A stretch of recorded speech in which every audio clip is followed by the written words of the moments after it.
Okay. I'm sorry. Y'all, I'm late. But my computer decided to update right as I was coming on. So I'm here. Hi. Hi everyone. So I am hot. I'm so hot. So let's talk about this, right? So I thank y'all for joining me. I'm very excited to have you here. I went back and forth about whether or not I should do this live or if I should just pre-record it and post it. Hey, girl with Donnie. Sorry I'm late. Hi, Maureen. Thank you so much. Yeah, so I was going back and forth about whether or not I should do this live or not. And I think I decided to go ahead and do it live because I wanted people to come in. And I know there's a lot of mommies, right? And out in the world, and a lot of mommies that are about to become mommies for the first time. And so I was hoping to maybe get some feedback from you all about some stuff as well. So I don't know, but and let me just go ahead and put out a disclaimer. I am going to talk about my experience becoming a mommy for technically the third time, but the second time successfully, and having a C-section for the first time ever, having a surgery for the first time ever in my entire life. And I'm going to share some just details, and some of it may be very explicit. And I went back and forth about that too, but I was like, man, I Googled, I YouTube, tons of information, tons of videos, and it always seems like people will tell you the truth, tell you about their experience, but it's not everyone's experience. Everybody's experience is different in a lot of ways, but very similar in a lot of ways as well. But sometimes I feel like I can't get people to like really tell me what's happening. Like, what should I expect when I get a C-section for the first time? Like, I need to know down to the like how many times I got to change my underwear. You know what I'm saying? So it's gonna be one of those. All right. And the reason why I'm doing this, most of you all that are coming in, hi everybody. Most of you all that are coming in are like, okay, what does this have to do with gardening? Nothing. Okay. Because my channel is mostly about gardening and farming and community engagement, activism, policy change, things like that. This year it's just the season that I'm in, but I also, guys, I grew a baby. Beginning in the month of August is what we can date it back to. So August of 2020 through May of 2021, I grew seed in my belly, right? And so I want to share that with you. So that's as close to gardening as I can get it. Okay. But I want to share my experience specifically with having a classical C-section. So I didn't know there were different types of C-sections. And most people do not experience the classical nowadays. But from what I've gathered, thank you. Let's see. Growing with Donnie says, this is awesome that you're sharing, though. I'm not a mom, but I know not enough people really share that part of their journey. Yeah, I did. I grew a whole baby. Yeah. And it's kind of like growing a plant, right? Sort of. Not really, but maybe we could stretch it here and make it relate to gardening a little bit more. But I find that again, the experiences that a lot of women have C-sections. A lot of women prefer to have C-sections versus vaginally delivering a baby. But that was not my experience. So I wasn't totally against it, but I was like, if we have to do it, we have to do it. So let me back up and tell you the whole story, okay? So August 2020, I find out after pursuing the purchase of a 10-acre farm. We didn't get that farm because of other things just happened or whatever. But in the midst of really jumping in to understanding who I am as a gardener, who I want to be as a farmer, educator, teacher, mom, role model, coach, all these things, I became pregnant. And and a lot of people don't know this, but it was very hard for me to get pregnant. We have a daughter. Everybody knows her as Little Big Girl Farmer on this channel. She's 5 years old today, or this year. She'll be 6 in December. But before she came, it took us 4 years to have a baby. And we were actually told that we could not have babies. Okay. So he went and got checked. It wasn't him. Found out it was me. I have what is called polycystic ovarian syndrome, which causes tons of just hormonal issues, bleeding, just irregular periods, menstrual cycles, all those things. So I was going through with that. Like, I couldn't understand what was really going on. But anyway, after years and years of trying, we just said, you know what, we're just gonna, whatever the Lord wants is what we're gonna do. We're not gonna do in vitro. We're not taking shots. We're not doing all that stuff, and not knocking it. It's just something I decided that I was not going to put myself through. And if it naturally happens, it happens. Praise be to God, right? So that's what we did. We waited and we waited, got pregnant, went to the doctor. I found out we were pregnant, took a pregnancy test, went to the doctor. She confirmed it. She was white in the face, like a ghost. I mean, she's a white woman, but I mean, it's like she's seen a ghost when she came in the room. She's like, Letitia, you are pregnant. And knowing my history, I don't have time to get into all of that. But knowing my medical history, she couldn't believe that we were actually pregnant either. And so I had a great pregnancy overall. I ate what I wanted. My blood pressure was great. I had chronic blood pressure before I got pregnant with a little bit girl farmer. Everything was great. I mean, like I'm like little to no swelling my feet. I didn't have preeclampsia. I got tested for gestational diabetes. Didn't have that. Like, everything was just wonderful, except in month 7, 8, I think, is when I started feeling like, just any woman in pregnancy, you're just done, right? You want to be over and done with it. I delivered vaginally. I went into labor. I remember it was on a Saturday, and at 8 a.m. I was at church, believe it or not, and we were having a pancake breakfast. And I started feeling like, I was like, oh, this little cramp in my belly, like that's a little different. And I was like, oh, I'm in labor. And we waited and waited because it took forever. Like, I was in labor with her for like 16 hours, I think. Mostly at home, went to the doctor, went to the hospital, went to triage. They sent me back home talking about, you in pre-labor, you're only 2 centimeters dilated. I said, ma'am, I'm about to have this baby like today, like right now. She's like, oh, we'll send you home, take a hot shower and some Tylenol, I'm going to bed. I could not go to sleep, honey. I was up all night rocking and swaying. My husband, we hadn't slept right for almost 20 hours, almost 24 hours. Might have been a little bit over that. Anyway, we ain't slept, ain't ate nothing.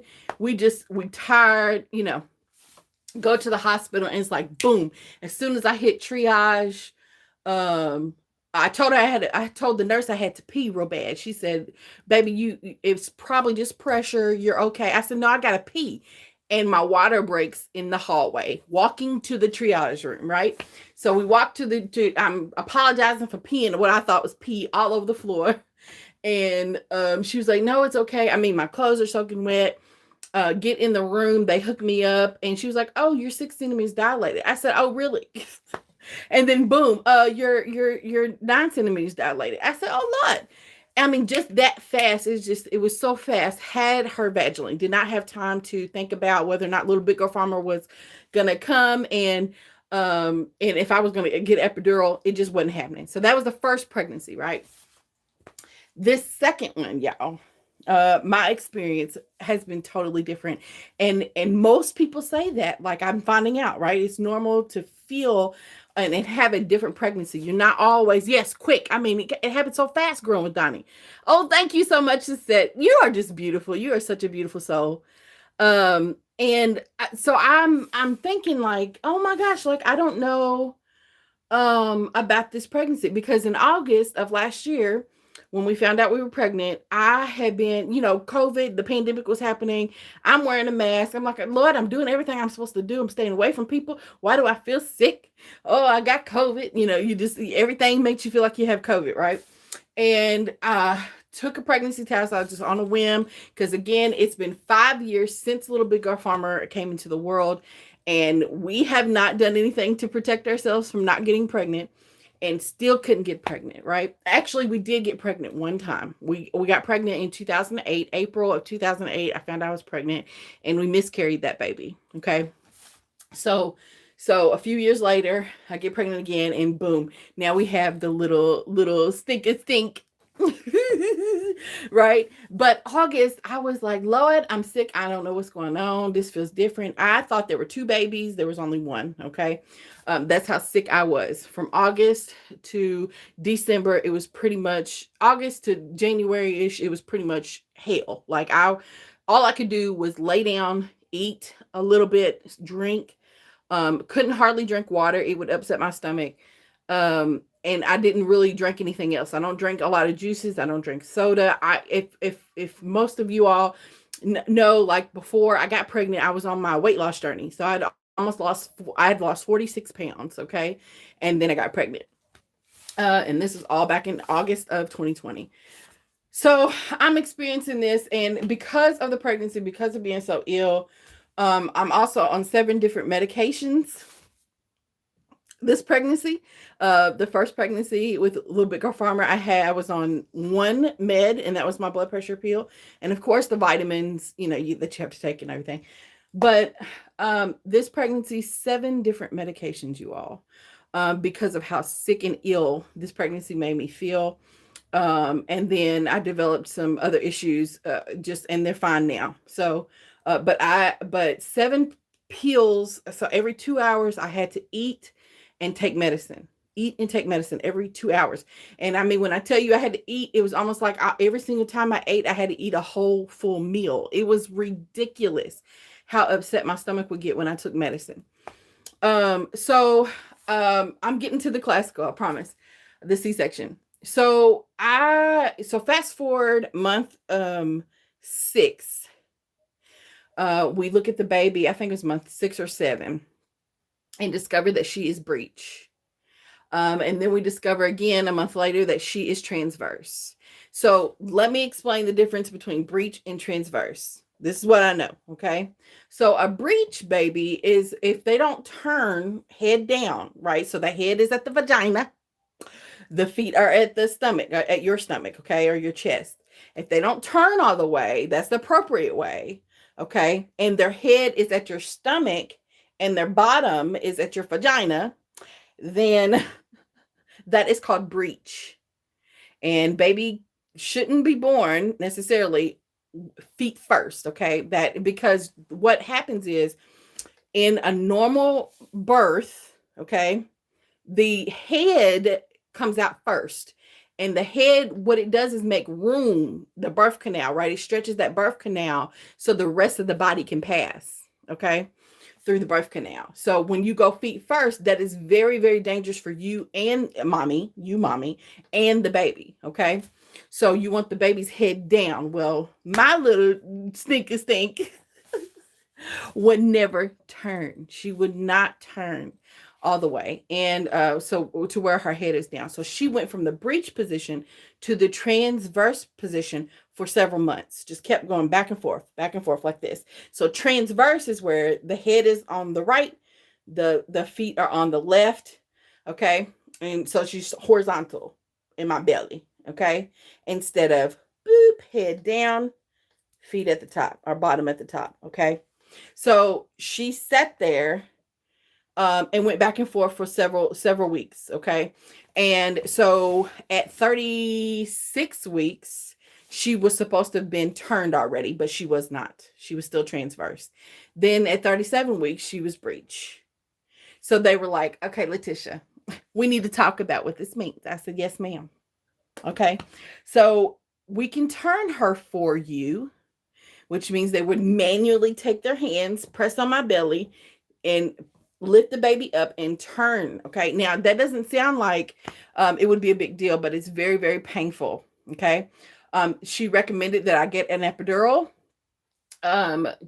first before they did it. I refused the epidural because I just don't like taking a bunch of meds, right? I just don't. This pregnancy had me thrown for a loop of how many pills I was just popping all the time, right? But I was like, but I think what we're going to do is try to turn her, because if that's going to be better and keep us both safe and healthy, then we should consider that. But then she said there are risks to that. Okay. Risk to turning a transverse or breech baby. So when I went into the appointment, the baby was a breech. Okay. The first appointment we had scheduled the turn. It's called a version. And we had scheduled that so that they could turn the baby.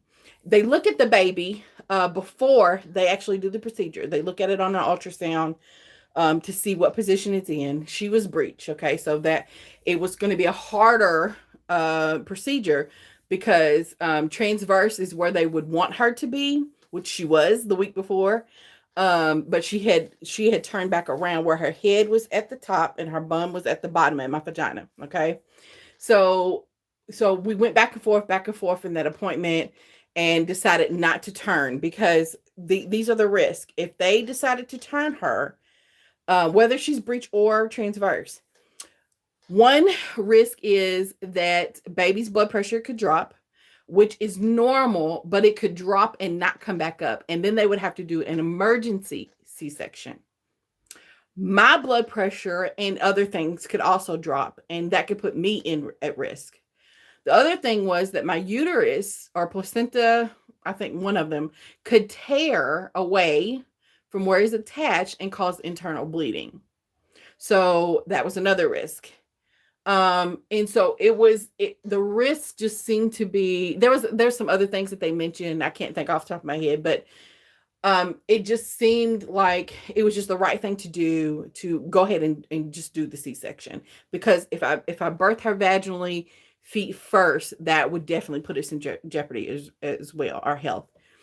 So we agreed to hold off at that appointment, not to turn her. Went back in a few days later and discovered that she was transverse. They were like, Letitia, the same risk, but we can turn her. We're going to go ahead and schedule the emergency C-section. So the operating room is already ready. Just in the event that you or the baby have some issues. And I said, cool. And turns out that wasn't going to work. Because like immediately we had just decided that, you know what, let's just do the C-section. We're not even going to turn her, because she's still transverse. I could still bleed internally. It just didn't make any sense. So we just went for the operation. So of course, when you get a C-section, you have to have an epidural. Okay. You or be knocked out, one of them. Now the difference is, if I didn't get an epidural before if we decided to turn the baby, they would have to put me asleep in the operating room. So I wouldn't be able to see the baby be delivered or anything like that, or experience it or hear it or anything, because they would have to knock me out.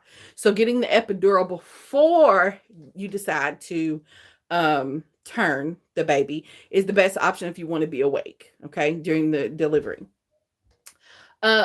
So we got an epidural. Now, this is my first time ever getting an epidural, my first time ever having a C-section, my first time ever having surgery. Okay. Ever.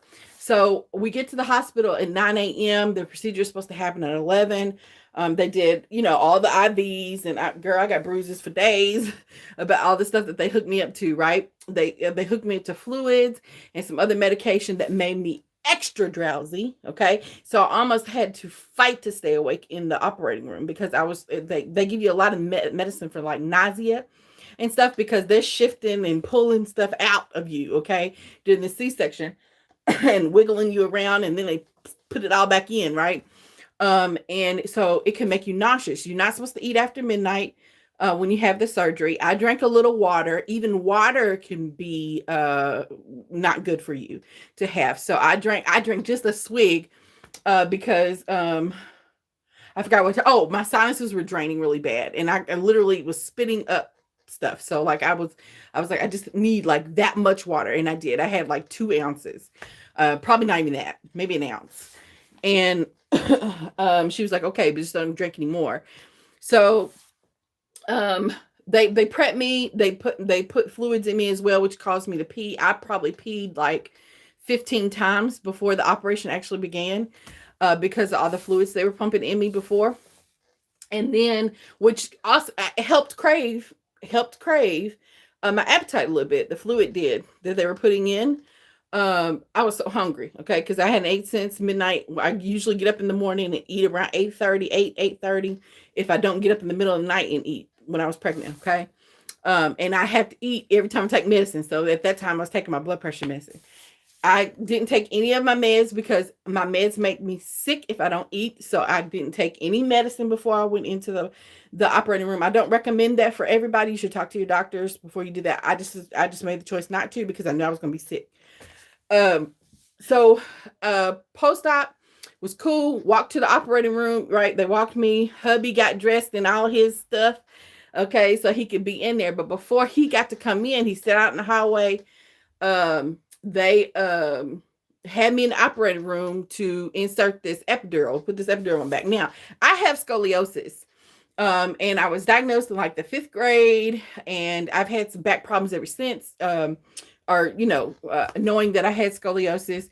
I don't have 2 curves. I just have 1 as far as I know, but I do have a pinched nerve in my lower back, which made it a little bit difficult for them to get this right, y'all. I mean, they probably tried 8 or 9 times. And the reason why I could tell is because they tell you, Letitia, Letitia, if you feel a sharp pain go down your leg, let us know. And I said, and then tell us what side it's on. And every single time they stuck me until they got it right, I felt the sharp pain go down my right leg. So it was my right side. They needed to go to the left a little bit more. But I had to work with them and tell them that, right? Because if not, I wouldn't have been numb for the surgery. So you have to tell them what you're feeling. When they ask you a question, you got to tell them exactly. So I'm hunched over like this the whole time, right? Like he said, imagine you're a mad cat, hunch over, and you got to stay in that position. My doctor, my OB was holding my shoulders, and she was very comforting. I had my head on her chest, and she was just talking me through it. Letitia, you're doing great. Letitia, you're doing great. But I knew that there was an issue because they kept sticking me, and I kept feeling this pain go down my leg, like they couldn't get it. So, and then on top of that, there was somebody training, right? That was doing it. And so the pro had to step in and actually got it done. That was so nerve wracking to me. I tried to keep calm and not be anxious. I was like, this ain't the time for y'all to be practicing on me, right? So, hey, okay, thank you, Maureen Williams. I'm sorry, I'm checking the chat. Thank y'all for listening. So yeah, I just thank you. I'm glad we're okay too. It is a lot. Hey, Chelsea in the garden. So I'm just sitting here trying to breathe, trying to stay calm. You hear that ding, that all the machines beeping and stuff. It was so like out of body experience. They finally got me together. We got the epidural in. I felt everything kind of go numb.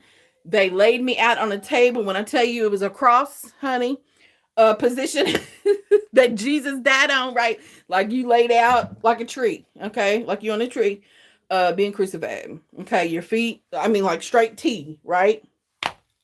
And you had to stay like that.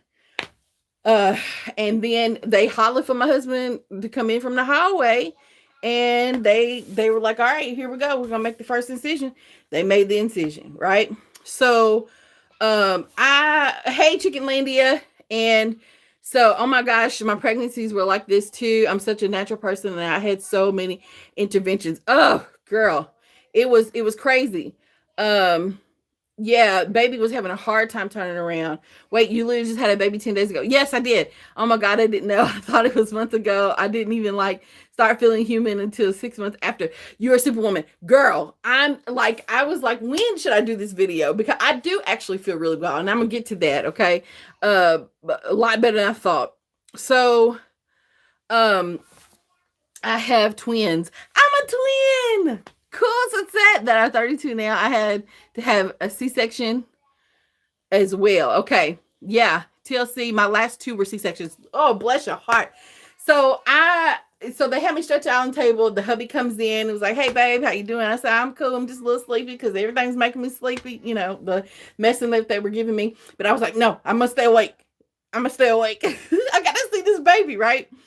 So I'm laying there. He's kind of talking me through it. And I was like, can you see? He's like, I don't want to see. And he tried to peep over every once in a while. But I was like, Joe is going to sit and mess around and pass out. My husband. I was like, you sit down, until they tell you to look. But I couldn't feel anything, obviously, but I could feel them like pulling and jerking and things like that. You can feel pressure, but nothing painful, right? Which is what you want during the C-section. So I didn't know this until after it happened, y'all, that I had a classical C-section, which means that they do one incision on the outside, right, to cut me open horizontally.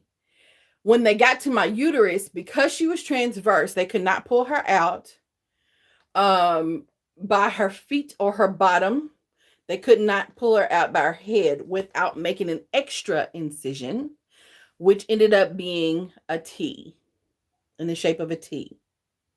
So apparently a classical C-section is supposed to obviously create more pain and a longer recovery. So that's what I had. I did not have the typical C-section that most people have. I had the classical because they could not get her out because of her position. And so they had to make an extra incision, and that's what I'm dealing with. So, hey, Honing and Sewing Gardening, how are you? So 10 days later, this is how I'm feeling. Let me just go through day 1 through 10. And in as much detail as possible. And again, I'm going to show some things and use some language that may not be favorable to everybody's ears, but that's okay. I put it in my title, so don't y'all. And I put in the description, disclaimer, okay? I'm just going to tell you like it is, because I feel like, again, you watch some of these YouTube videos and people are telling the truth, I think, about their experience, but I just want to know, like, you should have told me, okay, these things. I want to know what to expect. So this is just my experience.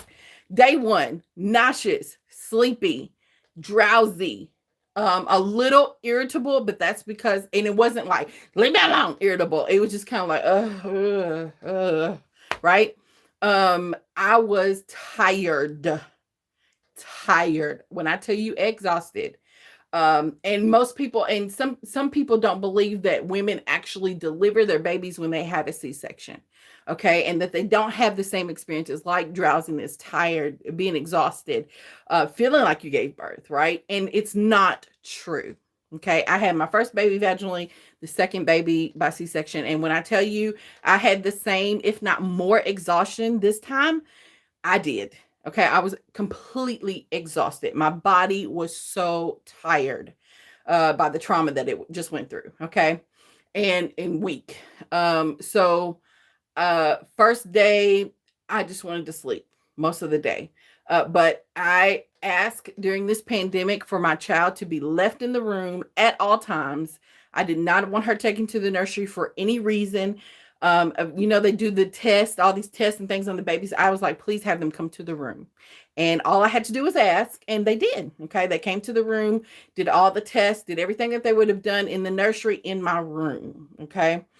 We watched the baby the whole time. She never left the room to give us a break or anything like that. Okay. So baby's in the room the whole time during this pandemic. Okay. And we took care of her. So day 1, yeah, that's pretty much all I can remember, is just being completely tired and exhausted. I had a catheter. And my pee was, apparently I didn't pee enough.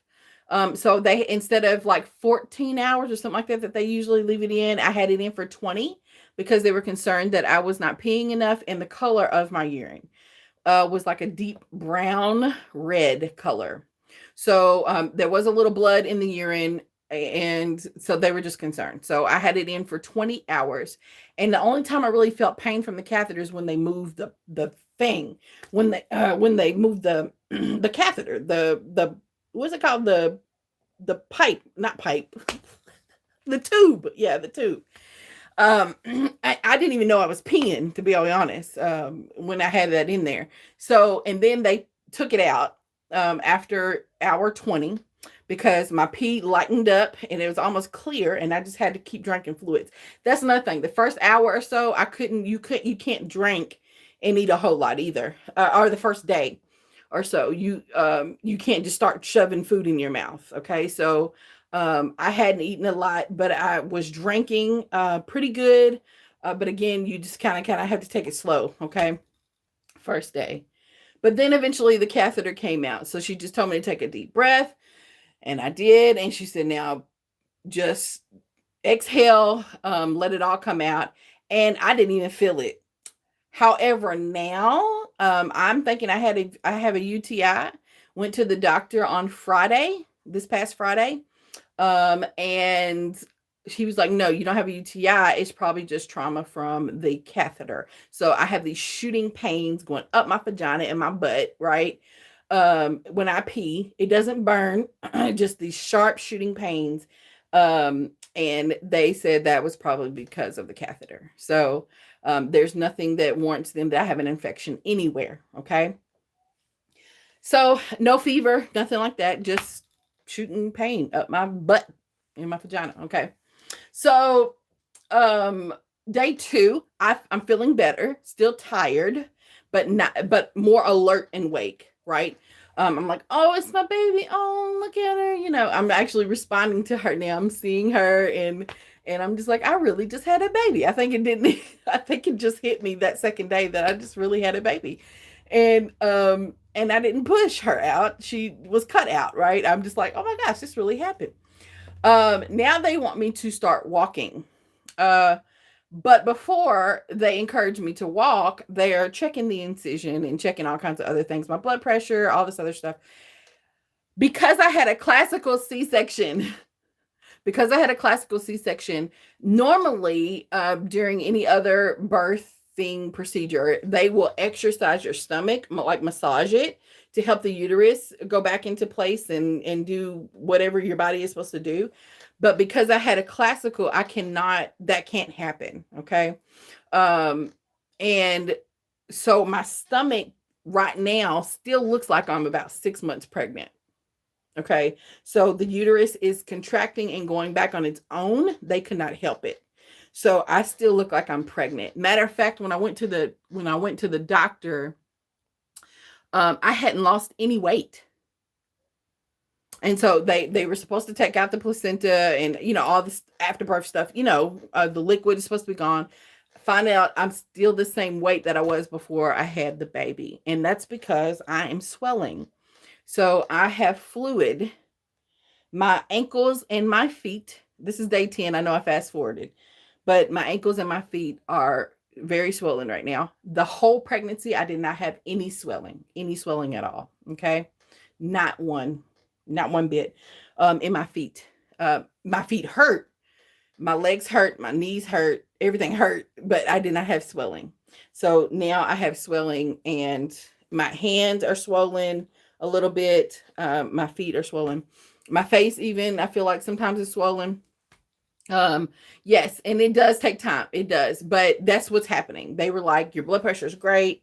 They went kind of through the ringer there to make sure that I wasn't. I also had to get tested for preeclampsia 3 weeks before I had the baby.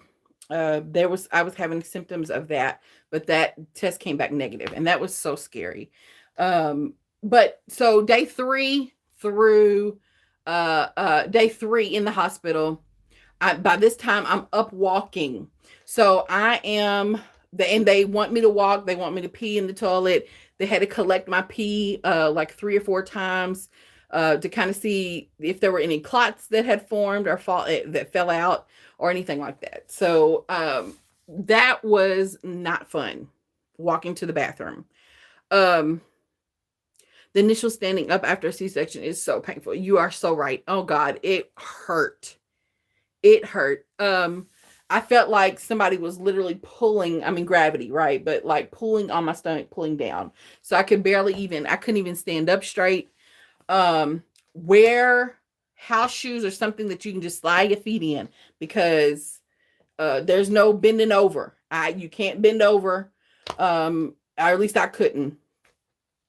Yeah, when I tell you people had to move my legs for me. Oh, let me back up. So day 2, I was still numb from the epidural. But I could wiggle my toes, and I wasn't completely numb, but I could wiggle my toes and feel sensation. It was like a tingling, like when your feet fall asleep and you have that tingle, tickle kind of feel. That's how it felt. So I was that's normal, and I did fine coming out of the epidural.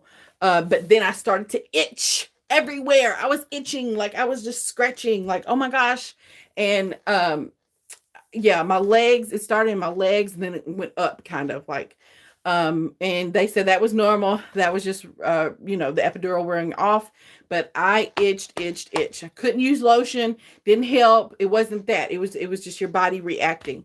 So I itched a lot. But getting up, honey, and walking to the bathroom.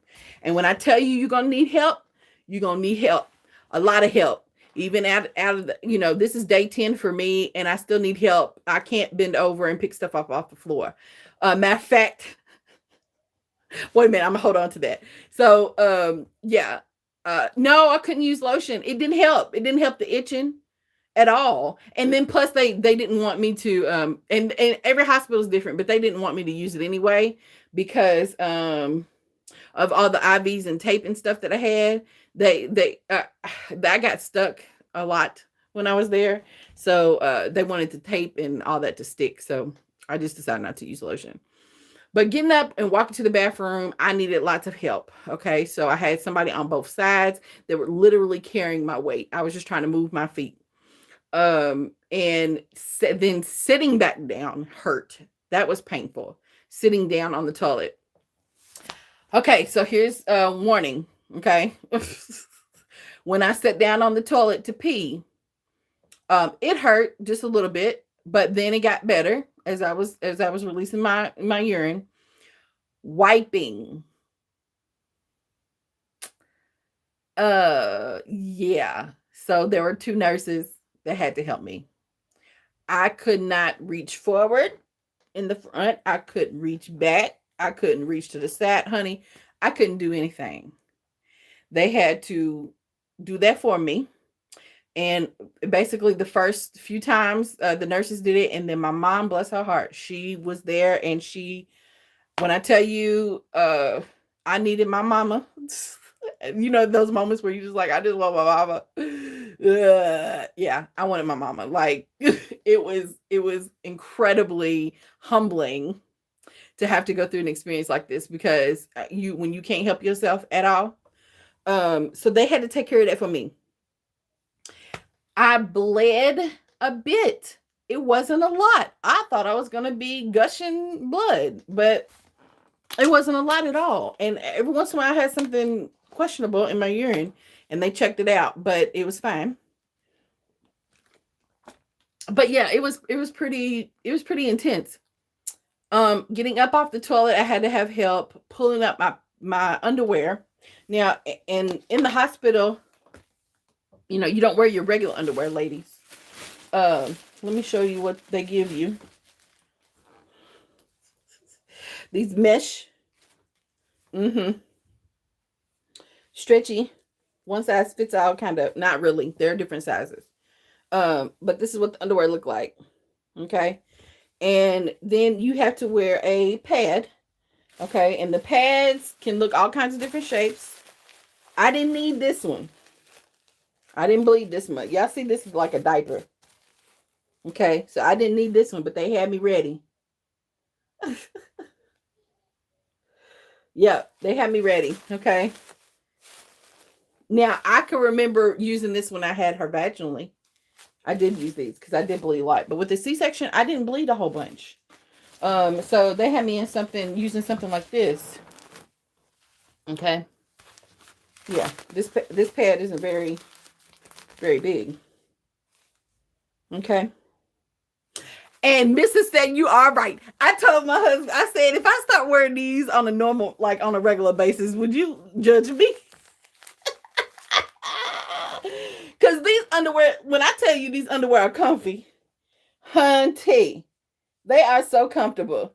And listen, and the reason why you don't need to pack underwear is because, again, these stretch and you're going to mess them up. You're just going to mess up everything. So if it's discharge, if it's blood, whatever it is, don't wear your underwear. Don't go buy no new underwear.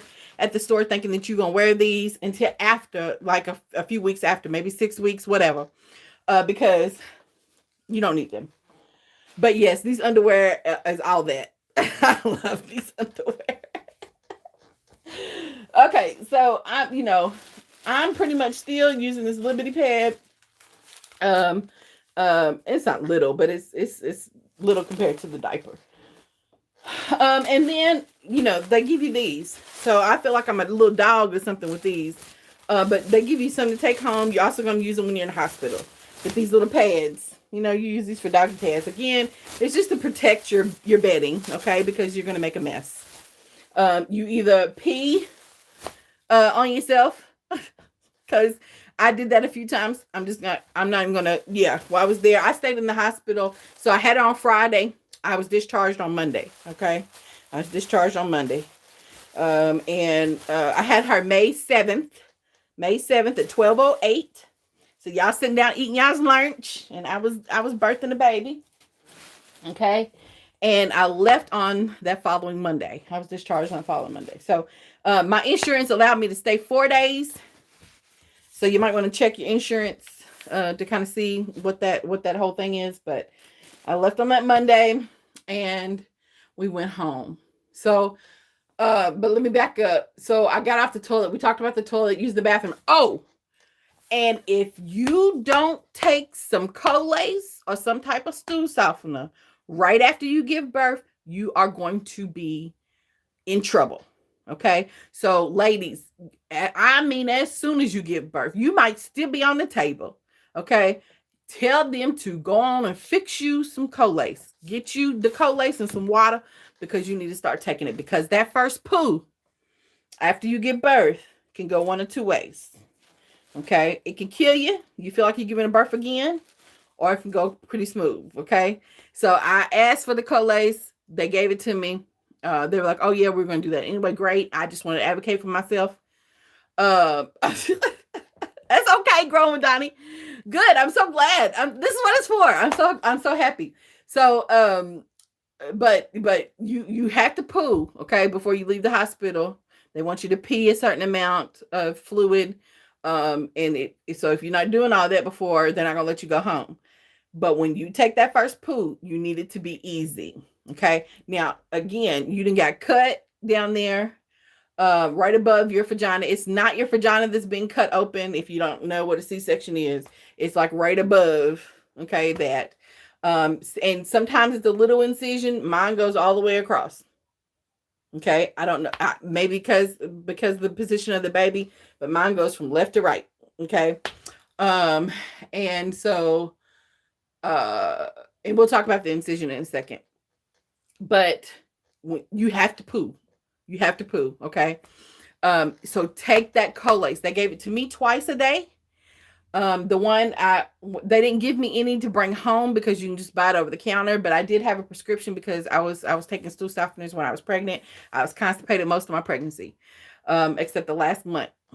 The last month and a half, I was not constipated, but the whole pregnancy, I battled with constipation, and it sucks.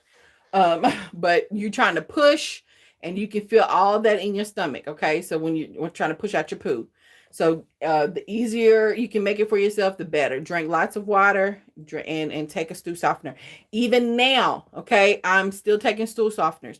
Yesterday I've been taking them like I'm supposed to.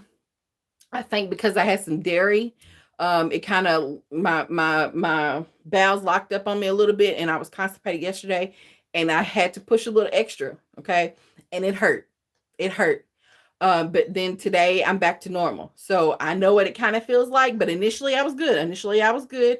But yesterday I had a moment, and I was like, oh God, I need you to move from bow to bow. When I tell you, I needed him to make a way. Okay. Cause it hurt.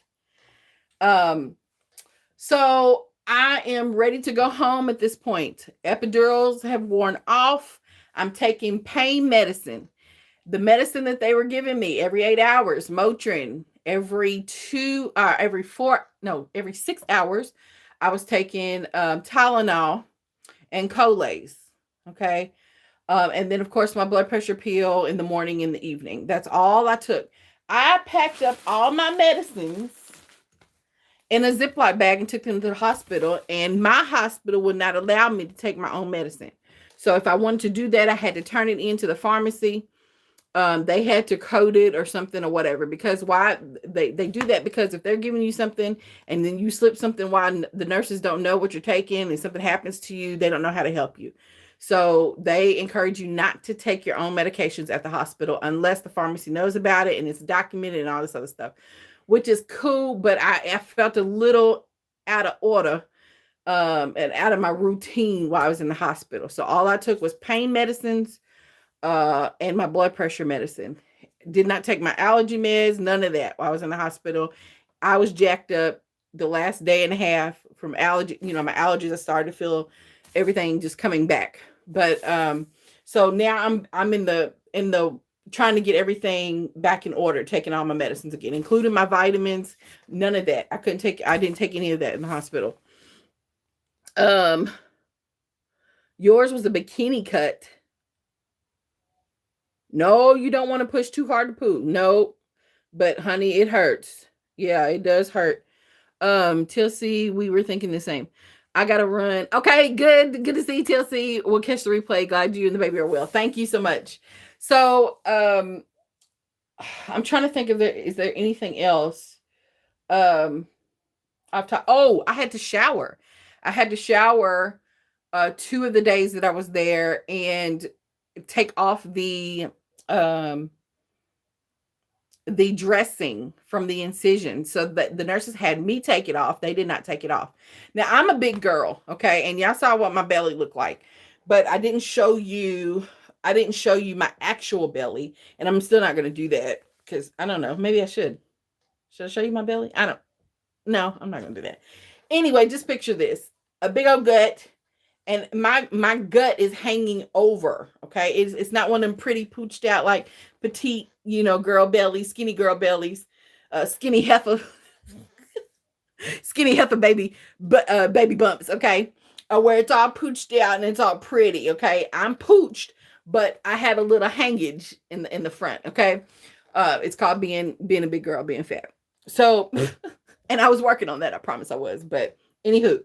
So because of that, I have to lift my stomach a little bit, okay, to see the incision. And so I still can't see the incision, but whoever's helping me, when I tell you you're going to need a lot of help, okay? But so I had to lift that for my mom, who helped me in the shower, and to wash underneath. And you're not actually washing the incision like you're scrubbing it, right? But we used a squirt bottle like this, okay, and squirted the incision. And they actually made me use antibacterial soap, and this is what they gave me. Now I was like, y'all sure I don't need a little bit more than hand soap, right? But this is what they gave me. We have surgery like that. Can't put things back to the way God put it in us, so things have to get back right. That's true. So this and this to clean the incision. Okay, and some water, obviously. So I had to hold my stomach up as best I could, and that hurt, y'all. When I tell you it hurt, and it still hurts. It's better. I can cough without a pillow, and I can laugh a little bit better. But coughing, laughing, sneezing, farting, all of that hurt. Okay. And while I was at the hospital, that was another thing they asked me too. Before I could leave, I had to let gas. And I had to tell them if I was letting gas. Because again, they're taking all this stuff out and putting it back in. So they just want to make sure you're functioning correctly. And when I tell you the gas hurts, it hurts.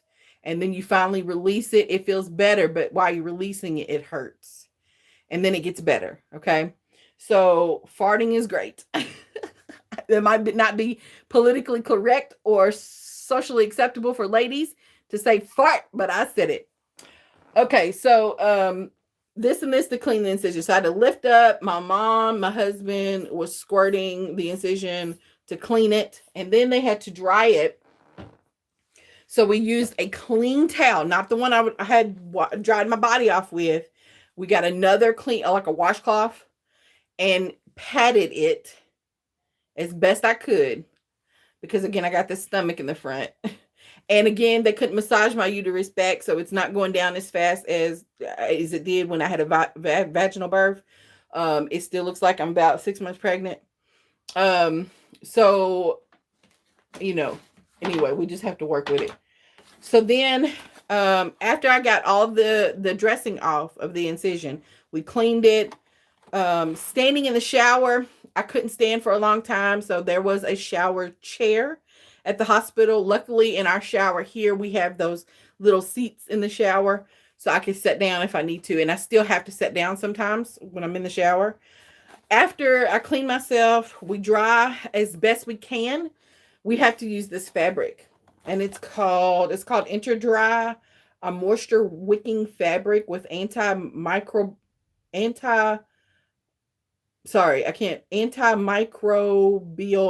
silver. I don't know why I can't say that. Yeah, it's gonna be backwards. So anyway, it kind of reminds me of Under Armour. Yeah, like Under Armour fabric. And there's like little squares. I don't know if you can see that. But she said cut it about 2 squares long or wide.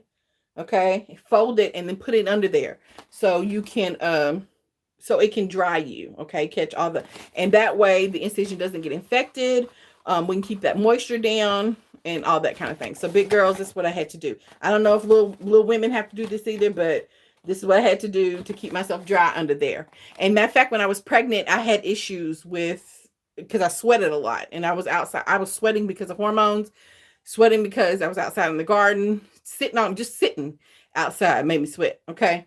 So I sweated a lot. And so I had to, clean myself often to keep down yeast infections. You don't want any of that stuff. Okay. And so that's why that material is dope. And they sent me home with that. So the incision is I had it checked out. I had my OB appointment. It looks great. But everything is not the way it was before I got pregnant. It's going to take some time, of course, but my stomach kind of has like a dent in it. And this might not happen to you all, but mine does. When I'm looking down at my stomach, it looks round, but when I feel it, I can feel a dent toward like above my belly button, quite a bit above my belly button, probably where my stomach actually is in my body. There's a dent. And then of course, and it's still, my belly is still numb a little bit. Like, so it itches and I can kind of feel it, but not really. Like I can feel it itching, but when I actually put my fingers on my belly, it doesn't feel as sensitive than like if I touch my arm. It kind of still feels a little numb. Being at home, getting in the car to come home, I needed a step ladder. Lifting my feet to put on the step ladder was painful. So my husband stood behind me and used his leg to prop me up so I can lean back a little bit.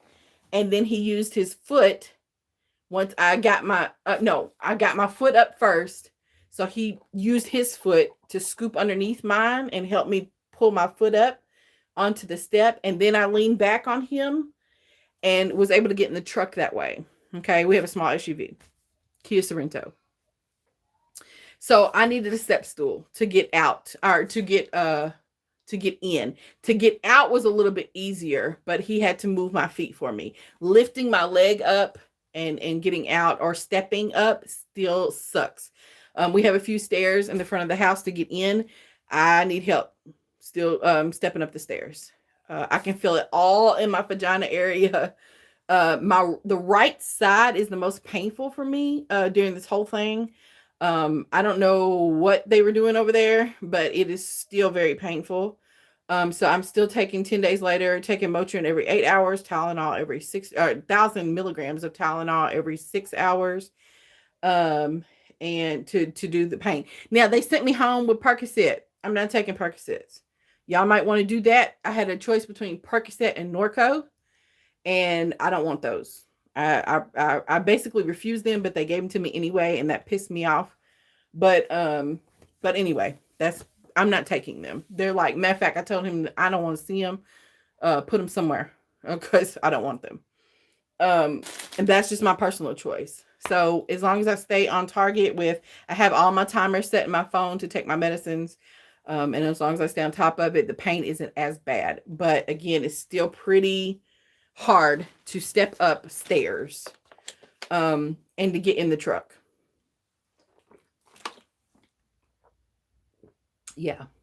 I can reach my vagina to wipe now. I can reach my butt to wipe now. 10 days later. That probably started happening around day 7. I felt like I could do that on my own without any help. Yep. Getting in the shower, I have to step up a little bit, but I just take my time and I can get in the shower by myself here. It's not like a tub shower. It's one of those flat floor showers, like a walk-in shower. We have the tub shower in the basement. So I'm not going up and down the stairs in the basement. Can't do that. None of that. Everything I have to reach has to be at waist level or above because I cannot bend over. Now, I had a birthday, May 14th.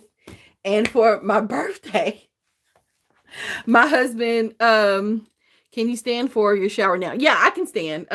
Sometimes I still have to sit. It just depends on how long I'm in there. But yes, I can stand. I still can't wash good in like a lot of places that I wish I could wash really, really good, right? But I can make it happen.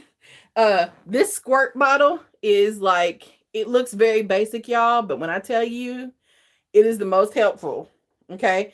To clean myself down there, my vagina.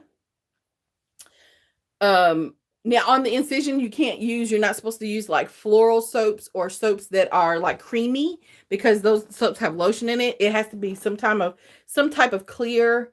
It has color to it, but y'all see how it's clear. You can see through.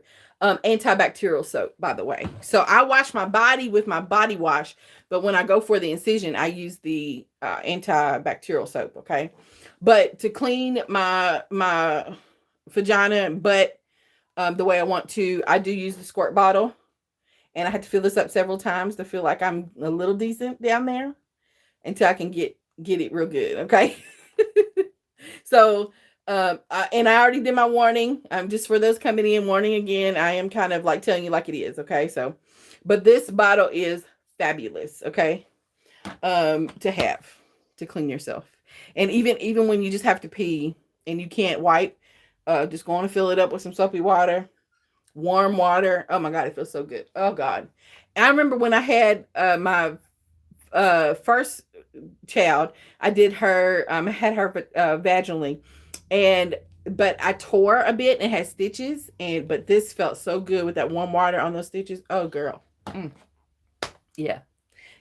So thank you. So back to my birthday. Yeah. The numbest feeling takes a very, very long time to go away. Okay. Thank you for telling me that, because yeah, I still feel very, very numb on my stomach. Most of my stomach. My birthday, I wake up and my daughter comes in like, Mom, happy birthday. I was like, oh, great. Thank you. And they give me a gift bag. And just so y'all know, I'm not lying. Give me 1 second. I forgot to grab it. They gave me a garden hat that is supposed to keep your head cool for a certain amount of hours. Give me 1 second, y'all. And then I got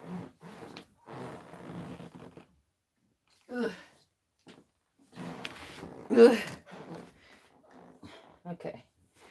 And part of this stiffness is because I've been sitting for a while. But you just be really stiff, okay? Yeah, for a little bit, especially if you're swelling. But they bought me this. Right? So I can't bend over, okay? Or anything to pick stuff up off the floor. If I drop it, it stays there, or I have to yell for somebody to come and get it. So it's still at day 10. I'm bending over a little better, but I can't get stuff off the floor still. So they bought me a little claw to help when I drop stuff on the floor for my birthday. So, and it is very helpful. Yeah, it is super sweet and thoughtful. Yes. When I was pregnant, I was using Little Big Girl Farmer. She had like a toy claw, and I was using it to clean the house, like when I was in the mood to clean. Um, I was picking up bottles and paper or whatever it was, and I was using hers, and I broke it, y'all. So I have to replace. But yes, even now, post operation C-section, I have to use that. So, and I don't know, yeah, I don't know how long that's gonna last, but until then, I will be using it because it's just extremely, extremely helpful. A few things that they have me eat after the C-section. So I was like, what kind of food can I have? It literally, the second day, I think I was eating more food. Hospital food is disgusting. I tried to eat it and ate as much as I can, but I had packed a snack bag of my own. So I had apples and bananas and oatmeal and, a few other things in that bag. So that helped, by the way, to have your own snack bag, because I don't know, hospital food just doesn't get good rap anyway, but it wasn't that good. So, and I think once or twice while I was there, my husband actually brought us food. But I couldn't eat it. So, but after coming home, I'm eating like normal pretty much. I don't eat as often, right? Because the baby's not in there anymore. But they did tell me to drink protein shakes to help with the healing process. So I think I have to have like 36 or 38 grams of protein a day. And if I drank it, so they recommended Ensure or Premier. And so my husband went to the store and got some of those. So I drank one of those a day. And just trying to I want to drop this weight. I want to get back down. So I'm just trying to, just start eating again, healthy. I am breastfeeding. So I still kind of got to pay attention to what I eat, because whatever I eat, literally, but the baby's going to eat too. That hasn't stopped. I breastfeed every 4 hours, or pump every 4 hours. But mostly, like, she latches really well, but in the hospital, y'all, trying to pump and breastfeed with having a C-section, it can be painful, because it just depends on how you want to hold the baby. But a pillow will be your best friend. So a boppy or just a normal pillow to cough, sneeze, laugh, and to breastfeed. Okay, you need to have your pillow nearby. And I still use a pillow 10 days later sometimes to help with that. And I'm trying to think what else. Any other questions? Anything else y'all have observations? Anything else that you all are feeling or felt when you had a C-section? Again, I had a classical C-section, so I was cut in a T. My uterus was, and because of that, you all forgot to mention, because of that, I can't have any other vaginal births ever again. I always have to have a C-section after this point. So no more vaginal births, no more pregnancies. I'm just like, I'm done, baby. He's like, I agree. So he's gonna schedule an appointment for himself. Hello, to take care of that. But yeah, I can't have any more vaginal births now. So, which is what I prefer. A lot of people like love C-sections. I don't ever want one ever again. Personally, for me. Took a long time for them to get the epidural in. And it might seem like it's not hard to sit over with your back hunched out and in that position. And I was forward, pressing down on my belly, couldn't breathe. Like it just took a long time. But even 10 days later, I feel a lot better than I thought I was gonna feel. I really do, but I personally don't want another C-section ever again. Yeah. So that's all, guys. I know it's been over an hour. I just wanted to share my experience. And if you have any questions, comments, I don't mind telling you the truth. I don't mind telling you my experience. Um, yeah, having a baby is a lot of work. Thank you so much. It is. I don't think people really understand, especially if you never had a baby before, and definitely men. Whew, it is something for a woman to give birth. To carry and grow a baby for 9 months is one thing, but and just the miracle. It literally is a miracle that you can grow a human being in your body, and then to birth one is a whole different thing. And so I'm very grateful for to be a mom a second time, third time. Um, I'm very grateful that everything went as well as it did, because there's tons of risk for any mother, regardless of race, ethnicity, background, whatever, to give birth to another human being. But specifically for African Americans, there's a higher risk of all kinds of different things happening, including death. And so I'm very, very, very, very humbled and very grateful to be able to experience motherhood again, or to be a mom a second time, and to be as healthy as I am. Um, and so I'm paying attention to my body though, and this swelling, even though I was told it's normal after surgery. I had no swelling in the hospital, didn't have it till I came home.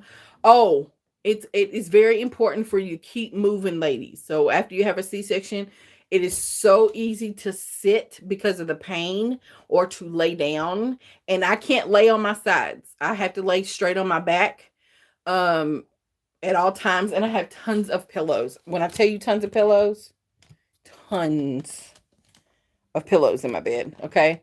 So it's not comfortable. You just I can't get comfortable, okay? But that's okay. It's just something I have to do for a little while. But I have to lay back. But laying all the way back is not going to be good. You have to lay, kind of sit up, if you can, because again, you're pulling everything back, and it just pulls and tugs on your stomach. Doesn't feel good. But yeah, so I'm still 10 days out with a bunch of pillows propping me up. If you don't get up and walk, you're going to pay for it. You need to exercise your legs, even if you're sitting in a chair, doing some chair exercises, stretching, working those legs back and forth, working your ankles, do whatever you can to keep blood flow. Especially now that I'm swollen, I have to prop my feet up and stuff, even when I'm sleeping a little bit, excuse me, belching. That happens a lot too. But you need to keep moving, walking. So my husband has set a goal for me to hit 1,000 steps a day. I was not hitting that because I was in so much pain. I would have to have help walking. It's just all frustrating. It got really frustrating. Yesterday, Saturday, I was probably the most frustrated I've ever been, because I'm so ready to get back to gardening. I want to plant my own garden out, and I can't. I have to wait on other people to do that for me. I can't do it.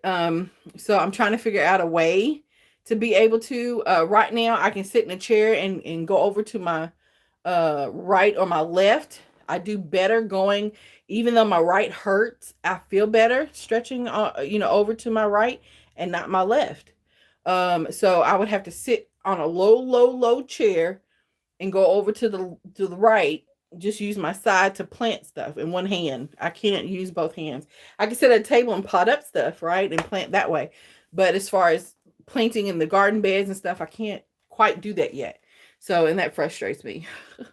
But anyway, one thing at a time. So I hope this is helpful. I tried to share as much as I could remember, and tried to be as real and honest as I can remember. The bleeding again has not really. Dang, I got the wrong thing. The bleeding really hasn't started for me. I bled a little bit in the hospital, but not like I'm gonna. So, and breastfeeding might be delaying that a bit, but eventually I will bleed, and you'll feel like you're bleeding to death, okay? And make tons of messes. So these pads, the bedding that I show, or the pads that you can put on your bed and things like that are going to be very, very helpful when that time comes. So it will come. It will come. It just hasn't come for me yet. And again, I think that's partly because I'm breastfeeding, partly because it just takes, everybody's different and it does take some time. But I hope this was helpful. Thank y'all so much for joining me. And I will talk to y'all later. I know I will. Love y'all. Bye. Hi, Mom.